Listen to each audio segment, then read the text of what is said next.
Hello, hope you're doing well tonight. Before we begin, make sure you're comfortable. Turn off the lights, put on one earbud, and get ready to be scared. You're watching Night Fright, where real people send in their darkest encounters. If you have a horror story of your own, send it to us. Don't forget to subscribe, hit the bell icon, and like this video if you enjoy true horror. This story was sent in by Emily from Washington. I never believed in haunted houses growing up. That kind of stuff always felt like movie nonsense. But 3 years ago, Mai and I bought what we thought was our dream home. An old colonial-style house tucked deep in a quiet neighborhood just outside Spokane. The listing said charming fixer-upper, and that should have been our first clue. From the outside, it looked straight out of a 1950s postcard, wide porch, ivy climbing the brick, big bay windows. But inside, the air felt ... heavy. Like the house had been holding its breath for too long. I figured it was just dust, maybe a moldy crawl space. Nothing a few weekend projects couldn't fix. But that first night, I felt it. We hadn't even finished unpacking. It was around 2 a.m. when I heard something creaking above us. We didn't have an upstairs, just a sealed-off attic. Mai was sound asleep beside me. I lay there, frozen, listening as the footsteps moved across the ceiling, then stopped directly above our bed. We never heard footsteps again after that night. Just the sound of something breathing softly from behind the walls. A week later, I opened one of the kitchen cabinets and found a pile of dirt and small animal bones inside, like something had been nesting there. I threw it all out and scrubbed it clean, but the next morning it was back. Same exact bones, same exact shape. One night, I stayed up late reading in the living room. I heard the back door creak open. When I turned to look, it was swinging slowly on its own, wide open, even though it had been dead-bolted. I called out, "Hello," no answer. Then I felt a rush of cold air, not like a breeze, but like someone brushing past me. It moved through the room and up the stairs toward the attic hatch. I tried to shake it off, but that night I dreamed I was standing in the attic, barefoot on rotting wood. In front of me was a mirror, cracked down the middle, the reflection I wasn't alone. A woman stood behind me, her eyes black, her mouth sewn shut with wire. I woke up screaming. The next day, I made my check the attic. We'd never been up there. He pulled down the old ladder and climbed up with a flashlight. I stayed at the bottom, waiting. He was only up there for maybe 20 seconds before he came back down, pale and shaking. "There's something written on the walls," he whispered, scratched in, dozens of times. I asked him what it said. He looked at me, and his voice cracked. "Let me out." We put the house on the market the very next week. Even took a loss just to get rid of it. Sometimes, late at night, I still hear creaking above our bed. And even now, years later, I won't go near an attic. Story 2, sent in by Rachel from Pennsylvania. Back when I was working the graveyard shift at this little 24-hour diner just outside Pittsburgh, most nights were slow and quiet, just the occasional trucker or night owl coming through. But one night, around 2 a.m., something happened that still gives me chills. A man walked in without saying a word and made his way to the very last booth in the back. That spot was weird. Always cold, no matter how hot it got in the kitchen. Everyone avoided it, but he went straight there. He didn't look at the menu, didn't ask for coffee. Just sat completely still, staring straight ahead like he was waiting for something. When I finally went over to check on him, I felt this strange pressure in my chest. Not like anxiety, but like something invisible had wrapped around me and started to squeeze. He didn't look up, just kept staring. His eyes. I don't even know how to describe them. Hollow, empty, like they had seen too much, or maybe nothing at all. I asked if he was okay, and that's when he whispered something that made my skin crawl. "She's almost here."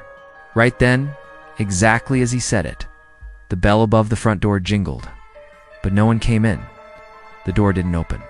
No breeze, no footsteps. I spun around to look back at him, and I swear, in that split second, he was gone. No sound, no door, just vanished. I don't know what he meant, and I sure as hell don't want to find out who she was. Story 3, sent in by Marcus from Michigan. When my wife and I bought that old farmhouse in northern Michigan, we knew it needed work. Years of dust, rot, and silence had eaten into the walls. But we were in love with the place, thought we'd grow old there. The first night we fell asleep early, exhausted from moving boxes. But somewhere past midnight I woke up. I heard footsteps above us. Heavy. Slow. Dragging like boots filled with water. Thing is, there was no second floor. Just an attic. I grabbed my flashlight and quietly climbed the ladder. The attic door was cracked open, even though I had locked it with a rusted latch earlier that evening. Inside, everything was coated in dust. Boxes, broken chairs, a shattered crib. And in the far corner, a tall antique mirror I swear hadn't been there before. I shined the light into it. I saw my wife behind me. She was staring at me. But when I turned around, no one was there. The attic was completely empty. When I looked back at the mirror, my reflection was gone.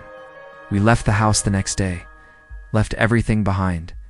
I've never gone back, and I've never trusted mirrors since. Story 4, sent in by Amanda from Oregon back in high school. We had this tradition. My friends and I would sneak out late at night and explore an old mining tunnel near Crater Lake. It was sealed off decades ago. If someone had broken open the fence, and word spread fast. Creepy, definitely. One night we went farther than ever before, way past where the light from outside could reach. That's when we found it, a door.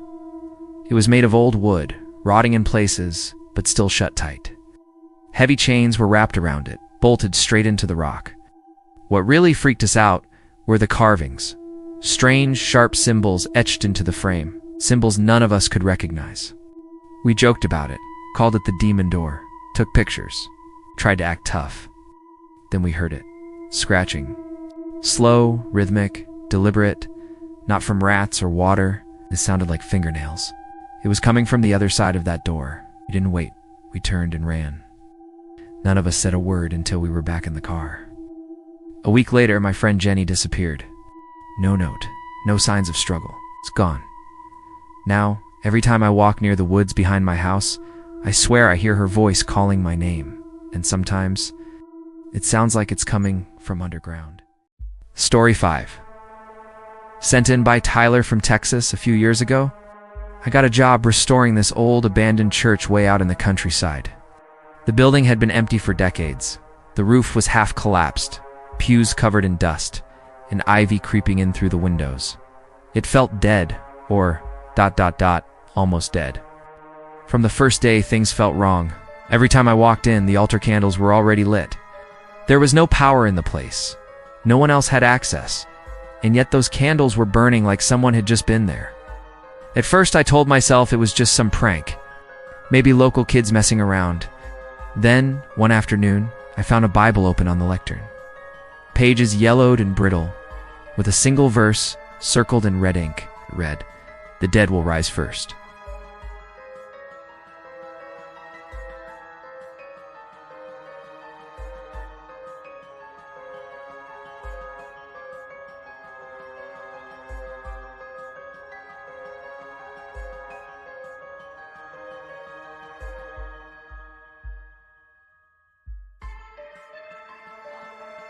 I didn't want to hear what came next. I've never set foot in that place again. Story 6 was sent to us by Ethan from Nevada. I was in college when this happened, during a summer job working night shifts at a small, rundown hotel just off Highway 50 in Nevada. The place was almost always empty. Most nights, I sat behind the desk watching TV or reading, just trying to stay awake.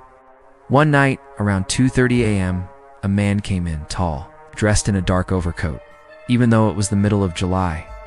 He didn't say much, just asked for a room. I gave him the key to room 17, near the end of the hall. An hour later, the lobby lights flickered. Then the front desk phone rang. The screen said it was room 17. When I answered, no one spoke. Just the faint sound of heavy breathing, like someone standing very close to the receiver. I hung up, called the room back. No answer. Feeling uneasy, I checked the hallway monitor. The camera showed the hallway completely empty, but room 17's door was wide open. I grabbed my flashlight and went down the hall. As I got closer, I could feel this cold air seeping out of the room, like the temperature had dropped 20 degrees. The room was empty. No bags, no signs anyone had been there, and the bed, perfectly made, untouched. I went back to the front desk, confused and honestly a little shaken. I looked up the logbook to double check. I'd written down his name, time, everything. But the line was blank. There was no record of anyone checking into room 17 that night. I've never worked a night shift again, and if you're still listening, you might want to leave a light on. The next stories only get darker from here. Story 7. Sent in by Olivia from North Carolina. My grandparents used to own an old Victorian house in a quiet town outside Asheville. After they passed away, the house sat empty for years, until I decided to move in and renovate it. The first couple of nights were quiet, dusty, creaky, but manageable. Then I started hearing the piano. There was an antique upright piano in the parlor, completely out of tune, barely functional. But around 3 a.m., I'd hear a single note being played. Not a melody, just one slow, drawn-out key. At first, I thought maybe it was the wood shifting or air pressure, anything logical. But then I heard footsteps following it, not heavy boots or shoes. Just the light, careful steps of someone barefoot on the hardwood floor. I tried to ignore it until one night I got fed up and went downstairs. The parlor was empty, but the piano lid was open, and a sheet of yellowed music paper was sitting on the bench. I hadn't placed it there. It was a song called No Rest for the Quiet Dead. I took the sheet and threw it in the trash, figuring someone left it behind years ago. That night, the music didn't stop at one note. It played 6. 6 sharp, clashing notes, like someone was angry or warning me. I moved out the next morning and never looked back. I don't know who played that piano or why, ...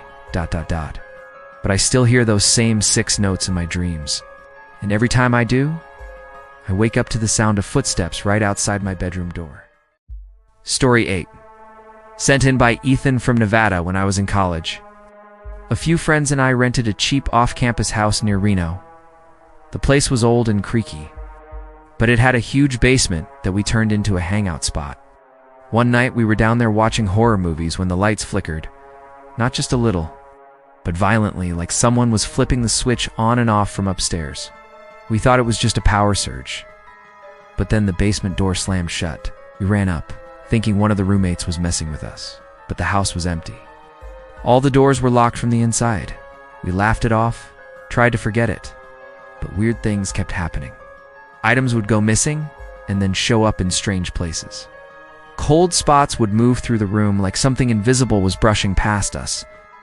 But the worst part came 2 weeks later. I woke up around 3 a.m. and saw someone standing at the foot of my bed. Not a shadow, a person. Tall figure in a black coat. Face completely blank. Just smooth, pale skin where features should be. I couldn't move. I couldn't scream. It just stood there for what felt like minutes, then slowly turned and walked out of my room. The next morning, I told my friends, and 2 of them had seen the exact same thing in different rooms. We moved out the next day. But sometimes, when I am alone in my new apartment, I still feel like someone's standing behind me, waiting. Story 9. Sent in by Kayla from Georgia a few years ago. I got a job as a night nurse at a retirement home just outside of Savannah. The place was quiet, peaceful, but it had this one hallway that nobody liked. The lights would flicker no matter how many times maintenance replaced them. Patients who stayed in those rooms always complained of nightmares. One lady, Miss Adeline, refused to sleep in her bed and would sit in her chair facing the door all night. I asked her why once. She said, "If I close my eyes, he'll come back in."